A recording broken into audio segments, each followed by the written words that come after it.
اكلمكم عن العطور الماستر كواليتي والعطور الاوريجينال. كان متجر عندي فيه كل حاجة تخص العطور، مش بس عطور خاصة بالبراند بتاعي، لا انا عندي كمان مخمريات عطرية، عندي دخون وعود، عندي تغميسات عطرية، في برفانات خاصة بالبراند بتاعي، وعندي عطور ماستر كوبي وعطور ميني، وعندي شموع عطرية.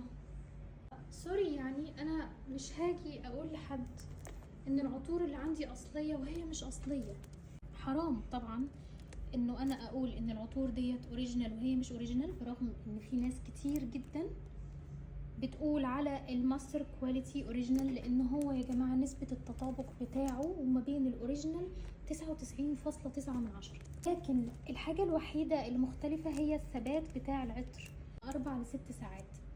واحنا في الصيف وفي جو الامارات الواحد ما يقدرش يقعد بالهدوم اللي عليه اكتر من 6 ساعات، فليه انا اقعد واجيب الاوريجينال بالافات مؤلفة وانا ممكن اخد الماستر كواليتي باقل من ربع السعر وهتقعد معايا الوقت اللي انا محتاجاه.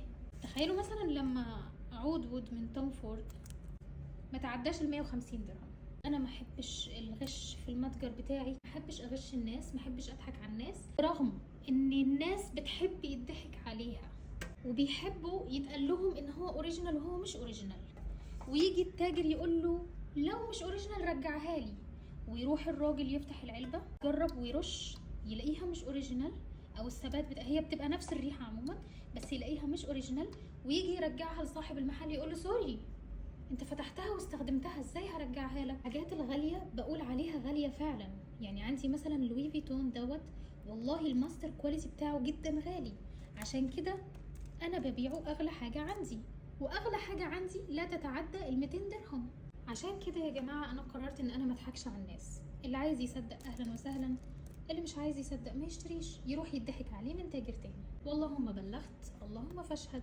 عايز يطلب من عندي في المتجر حياه الله، الحمد لله عندي متجر كبير عريض، عندي عطور ميني، عندي شموع، عندي بخور، عندي دخون، الحمد لله مش محتاجه ان انا ازور ولا اكذب في اي حاجه عشان خاطر تشتروا من عندي.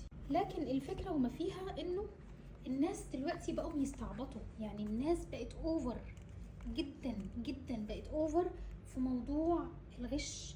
الناس بقت عيني عينك تغش الناس، يطلعوا على اللايف يجيبوا الماستر كواليتي ويقولوا انه اوريجينال ويضربوا سعره في 10. طب ليه؟ فعشان كده انا بقول لكم يا جماعة، قبل ما اطلع اتكلم عن اي منتج خاص بيا، الحمد لله ادخلوا شوفوا الريفيوهات، الحمد لله ادخلوا شوفوا الفيديوهات اللي بتعبر عن كل منتج لحاله، وساعتها ابقوا احكموا وقولوا لي.